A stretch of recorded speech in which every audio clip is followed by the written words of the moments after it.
Et lorsque fut accompli le temps de leur purification selon la loi de Moïse, Joseph et Marie le portèrent à Jérusalem pour l'offrir au Seigneur, selon qu'il est écrit dans la loi du Seigneur, que tout enfant mâle sorti, le premier du sein maternel, sera regardé comme consacré au Seigneur, et pour donner en sacrifice, selon ce qui est dit dans la loi du Seigneur, une paire de tourterelles ou 2 jeunes colombes. Chapitre 2, Luc 22-24. Marie, l'unique aux yeux de Dieu, la pleine de grâce, dans un geste spontané, porte son enfant à Jérusalem avec Joseph. Geste de reconnaissance qui s'est trouvé l'amour sous les prescriptions légales. Marie ne veut en aucune exception pour elle. Elle connaît parfaitement la loi et s'y soumet, car pour elle, toute la volonté de Dieu s'y exprime. Jésus, le Fils de l'homme, s'enracine dans notre terre. Il est bien l'un de ces premiers-nés qui ouvrent le sein maternel comme la plus grande des bénédictions divines que l'on offre au Seigneur et que l'on rachète symboliquement avec une paire de tourterelles ou de colombes.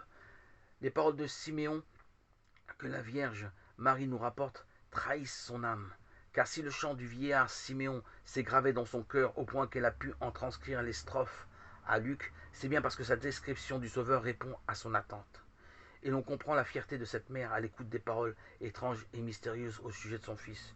Lumière pour éclairer les nations et gloire de ton peuple Israël. Luc chapitre 2 verset 32. Et Siméon bénit les parents de Jésus et dit à Marie sa mère, voici qu'il est placé pour la chute et le relèvement d'un grand nombre en Israël et pour être un signe en but à la contradiction. Et ton âme et toi aussi sera transpercée d'un glaive. Tout cela afin que soient découvertes les pensées d'un grand nombre de cœurs. Luc chapitre 2 verset 34-35.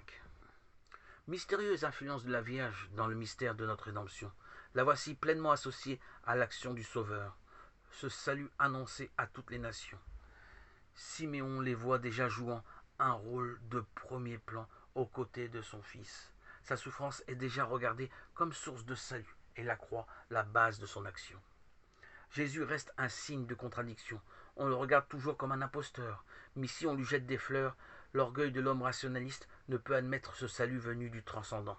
Lui seul, scientifique, se doit d'organiser l'évolution de l'histoire de l'homme. Et pourtant, il y a des millions d'hommes et de femmes qui ont accepté le signe venu de Dieu. Ceux-là regardent Jésus comme la lumière des nations et font que les petits, les pauvres victimes des systèmes économiques et politiques reçoivent par lui un peu de clarté et de la tendresse du Père.